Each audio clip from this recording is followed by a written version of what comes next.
We've talked about donors, now let's talk about who's receiving that money.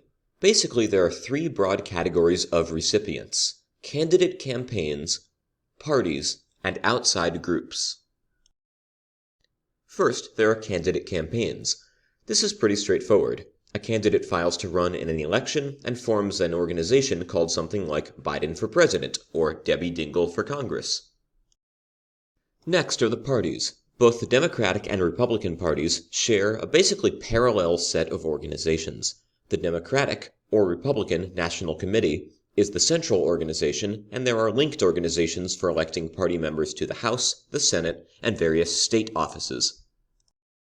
We'll take a few minutes to compare the importance of parties and candidates. First, the volume of money. Although the parties aren't nothing, more money typically flows through candidates. In the 2022 cycle, party organizations spent over $500 million on all Senate races. Candidates running for Senate spent more than triple that, $1.7 billion. Now, some of that difference is because candidates also have to fight to win primary elections, but even so, the candidates clearly spend more. Does it matter? Should we care that our system is candidate-centric rather than party-centric? In a word, yes. The campaign finance system is one of the main reasons American parties are weak. Candidates don't owe much to their party. They are the ones who raised the cash, not the party. A more party-centered system might reduce polarization. Political scientists LaRaja and Schaffner explain, the overriding goal of the party organization is to win as many elections as possible. To do this, parties will concentrate their resources in the most competitive, balanced districts, where they will fund the candidates who are able to appeal to moderate swing voters. You remember the U-shaped curve from before. It showed people furthest to the left and right gave the most money. Now let's look at another chart. The chart on the right shows how political parties spend their money. As you can see, the party is going to spend on the most moderate candidates because the party wants to win. Here's an example. Take Representative Ocasio-Cortez. She's at the left edge of the Democratic Party. She's exciting, has a national profile, and can raise millions of dollars just by lifting a finger. Guess what? She doesn't need any of that money. She represents one of the safest blue districts in New York City. What the Democratic Party would love to do is take some of that excitement, that enthusiasm, the resources that AOC can raise, and then give it to a moderate Democrat running in a tough, competitive district in the Midwest. This would be a great example of parties being a moderating influence. In flows cash from hypercharged leftist progressives. Out comes moderate, electable Democrats. Except that's not what's happening at all, because AOC refuses to pay her party dues. Based on her committee assignment, she's supposed to owe $250,000 to the DCCC. That's the Democratic Congressional Campaign Committee, the branch of the party whose job is to win seats in the House. But she's refusing to pay those dues, and instead choosing to give that same sum of money, $250,000, not to the party, but directly to other progressive candidates whom she personally supports. She's totally bypassing the party, and the party will say to her, pay your dues, and she'll say back, or what? Because the fact is, she has the money and they don't. Progressives don't want to give to the Democratic Party. They want to give to AOC. But you see how this drives polarization, and if both sides are doing this, the two edges of the political landscape are moving further apart. In fact, it certainly is happening on both sides.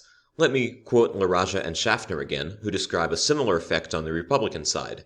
Conservative donors tend to see the party as much more moderate than the candidates.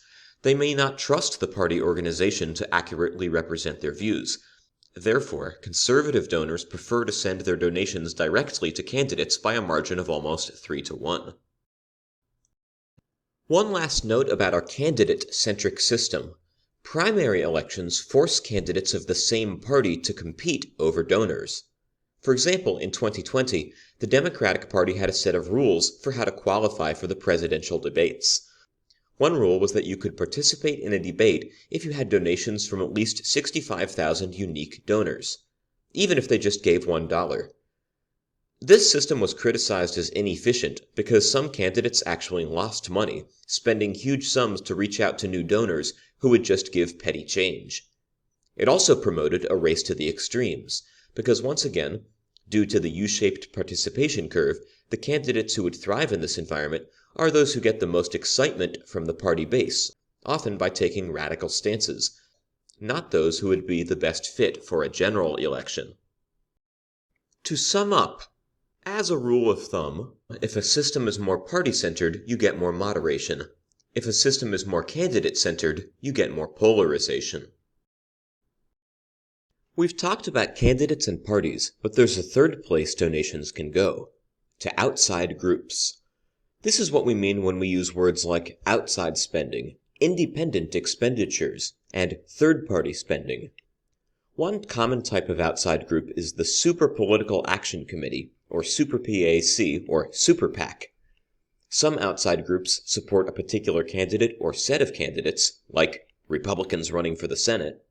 Other groups are more issue-oriented. For example, supporters of Donald Trump created the America First Action Super PAC. Their goal is to support Trump for president, but this is not the same as Trump's official campaign. You scroll to the bottom of the page and you see this: paid for by America First Action Inc., not authorized by any candidate or candidates committee. In other words, an outside group is, officially, in the posture of being supporters of a candidate, but should not be confused with the campaign itself. They're a fan club, not the official org. So why would a donor want to give to an outside group rather than giving to the campaign directly? Well, a few reasons. First, you might want to give more money than the contribution limit allows. Giving to a campaign has a strict limit. Right now, it's $3,300. But you can give unlimited money to an outside organization. Second, you may want to give anonymously. Official campaigns must disclose their donors. Outside groups can get away with taking dark money where the donor is kept secret. Third, outside groups can serve the purpose of having a division of labor. Often, the official campaign will run more positive ads, while the vicious attack ads are saved for the outside group. So the candidate isn't directly involved in savaging an opponent. Now, legally, this division of labor isn't supposed to happen. In fact, the official campaign isn't supposed to coordinate with outside groups at all. They are not allowed to share resources, collaborate on strategy, nothing. But in fact, the no coordination rule isn't well enforced at all. It's practically a joke. Very often, staff will be traded back and forth between the campaign and an allied super PAC. Here's a creative way campaigns get around the no coordination rule. Campaigns will release long videos of silent footage showing the candidate doing appealing things. They'll just put the footage on the internet. And you see this, and it's weird, right? It's just silent, minutes and minutes of this. What is this? Well, this is so outside groups can use this footage to create political ads. You need Mitch McConnell talking to voters? You got it. You need him on a farm next to a tractor? We got that too. See, the campaign can't give this video to an outside group because that would be coordination. But if they just leave it lying around on the internet and an outside group finds it, you see? Let's go back to that Sheldon Adelson example from the beginning. That was actually an example of outside spending. Here's a news article about it from Politico. I want you to notice how they write about this. Adelson cut a $30 million check to the House GOP-aligned Congressional Leadership Fund. That's an outside group whose mission is to elect Republicans to the House. Adelson is giving to an outside group because $30 million is hundreds of times more than what he could give to a candidate or party directly. Because it's an outside group, they need to follow the no coordination rule. So let's see how they accomplish that. Paul Ryan, the Republican Speaker of the House, flew to Las Vegas to meet with the billionaire at his Venetian hotel. As a federally elected official, Ryan is not permitted to solicit seven-figure political donations. When Ryan left the room, a different person made the ask and secured the $30 million contribution.